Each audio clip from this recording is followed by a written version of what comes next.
Hey folks, my name's Muso and I'm co-founders of Fabrika, a product design studio that helps you turn your ideas into real high-quality software without getting burnt out through the process. Because of my role, I talk to a lot of founders on a day-to-day basis and I help them kind of figure out when is the right time to engage with our agency to build their software. But I thought I'll come on here and give my advice more broadly so that you can decide when you should build your app. Really, when I should build my app is a really interesting question because it's a mix of ambition versus practicality. And the way I think about those two things when you separate them out is really the crux of what founders struggle with. On one side, you need to be bold, ambitious with your idea, go to market as effectively and as quickly as possible so that you can have a product that sees the light of day. And then on the other hand, you also need to be practical, right? Unless you're incredibly talented or have a ton of money to throw into your idea, it's really difficult to go to market without breaking the bank. So that brings a very, very interesting conversation of like, when is it worth bringing an app to market? And here are the steps that I kind of walk through with founders to help them figure out whether we're the right fit for them or whether they should explore other options. Firstly, it's kind of a silly question, but does your app actually solve a problem? And I talk about this a lot. Some ideas are great, but those ideas are very particular or very niche to a point where there's not a lot of people that actually have that specific problem. ChatGPT for dog trainers, like that's a quick dumb example that I can come up with that sounds great as an idea when you're thinking about like what can I do with AI, as well as like a passion that a lot of people have or an interest that a lot of people have. But in practicality, what core problem does that piece of software really solve? So, I think the one thing that is really important when you're bringing software into market is understanding how that software solves a problem. Product market fit really is what I'm talking about here. And I think when a lot of founders are in their initial stages of investing in an idea or thinking about an idea, they go full blast because you want to carry that momentum through to the idea, make sure that idea sees the light of day. But doing that, the problem that you end up with is you're self-validating an idea or a problem that you may have without getting real market validation for it. And again, this isn't like groundbreaking. A lot of videos and tech incubator founders preach the same message. But for me, it really hits home because I see founders working through that in real time. They come in with an exciting idea because they have a unique insight into that particular issue. And as we're going back and forth and I'm drilling a bit down into the feasibility of things, then they start to slowly realize that this idea might not be worth investing,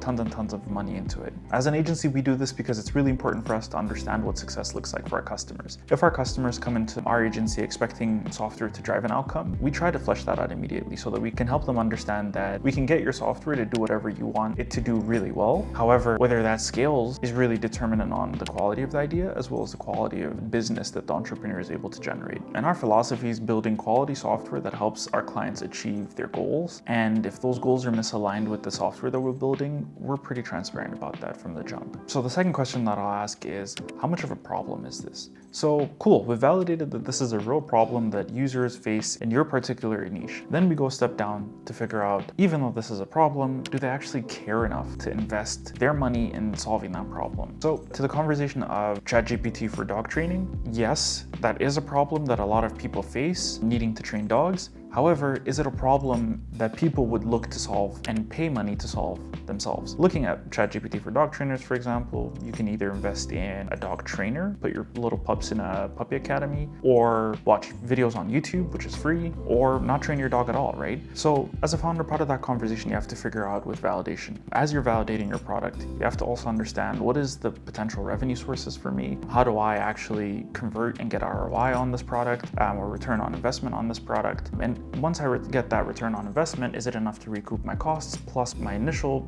sunk capital plus my running costs? The one unique insight that we have as a product studio is we build software ourselves. So we build and bring softwares into market ourselves. And that allows us to really understand what it takes to have successful products and help share some of that knowledge with our potential founders. So these questions that you should ask yourself comes from that lived experience where we've seen successes and failures. However, we're in a position to write off some of those failures, and unfortunately, unfortunately, if you're paying money for dev services, you might not be in that position. Going back to that second question of, is this big enough of a problem that you need to build a solution for it? I think that should be the fundamental validator that you bring into whatever product idea that you have as you're building it. And you don't really need to go far or too in depth. I think that validation comes organically. The best way to do that is to vibe code an MVP or like a demo version of your product and have conversations with your potential customers. So if you're thinking of like ChatGPT for training dogs, and if that's an iPhone or an Android app, then I would just create a quick mock-up on Bolt, Lovable, any of these different tools, put it on your phone, walk around at the dog park and ask your potential customers, hey, would you use this? And if they say yes, try to get their email. That in itself is foundational validation that would really allow you to see if your idea has legs and if it's worth building, and has the added perks of getting some emails, so when your app is ready to go, you can shoot these folks an email saying that it's ready. And the third question that I would bring up, and I touched on this a little bit, is are there any other solutions for the problems that you're facing? You know, ChatGPT for dog trainers, instead of downloading that app, people can go for like a dog trainer, they can train their dogs themselves, or they can not train their dog. So I think knowing and understanding the cost benefit for each of these different options is really important, and having conversations with your users to see which other options that they're exploring is one of the foundational steps of validation. And a really important answer to your second question is if the problem is big enough of an issue that people would pay money to solve, and that would really allow you to understand whether this business has viability or not. When you're thinking about alternatives, it's kind of related to the second question of, is this a big enough of a pain point for customers? There's some situations where it's a big enough pain point and there's a few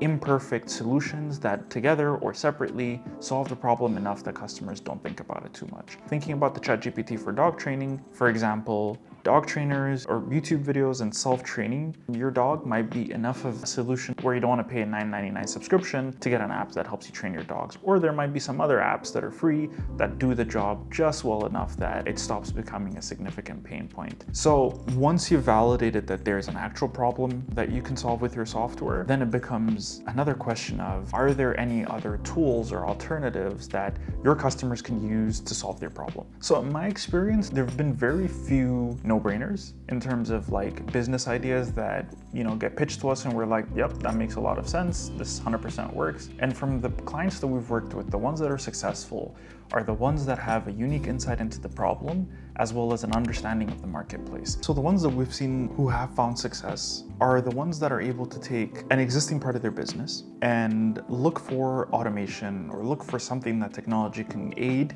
in that process and invest in that. So really investing up their vertical or down their vertical. The ones that we've seen struggle after we've delivered the application are the ones that are investing in horizontals or parts of their business that are adjacently related, indirectly related, and parts that they have little experience in. So, you know, whether you're an existing business or whether you're new to business, from our perspective, the ideas that are succeeding and the ideas that we've seen succeed from the software that we've built are really the ones where an entrepreneur understands the market, understands a problem, and is able to commercialize the solution that they've built and capitalize on that problem. Which is a really fancy way of saying if you know your industry and you invest in your industry, then you can become really successful. So the bonus tip that I would give you is whether you're a founder that has an existing business or whether you're new to business, the one thing that we've seen work really well for the folks that we work with is understanding a unique industry or a unique market and bringing that understanding and bringing that knowledge into whatever business that you're providing gives you an edge. It gives you a really